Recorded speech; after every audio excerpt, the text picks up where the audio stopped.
అసలు ఎలాంటి దెబ్బలకు మనిషి ఇలా అయిపోతాడో తెలియటం లేదు.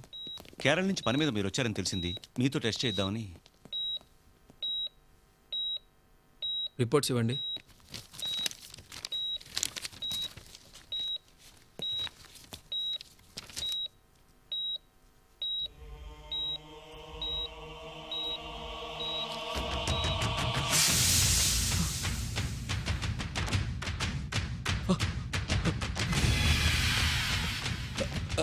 X ray.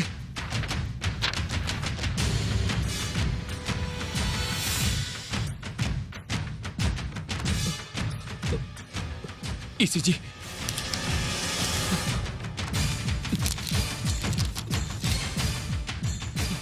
Ultrasound report. What happened doctor? I said give me the ultrasound report, damn it.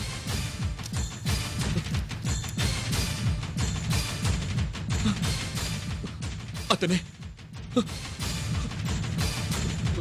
ఖచ్చితంగా అతనే. No doubt, no doubt. నాకెన్ని కష్టాలున్నాయో మీకు తెలుసా? అందుకే చావడానికి వచ్చావు. చావు. కష్టాలు నీ ఒక్కదానికే కాదు, ఈ భూమి మీద ఉన్న ప్రతి జీవికి కష్టాలున్నాయి. జీవితం అంటే పూల పాన్పు కాదు. ఎప్పుడు సంతోషమే కావాలనుకుంటే కుదరదు. కొంచెం బాధను కూడా భరించడం నేర్చుకోవాలి. అలా భరించే వాళ్ళకి భూమి మీద బ్రతికే హక్కు ఉంది. నీలాంటి పిరికోళ్ళకి ఇక్కడ చోట్లేదు. భయపడితే చచ్చిపో. గుండ్రంగా తిరిగేది భూమి, కాలేది నిప్పు, పోరాడేవాడే మనిషి. నువ్వు మనిషి అయితే జీవితంతో పోరాడు.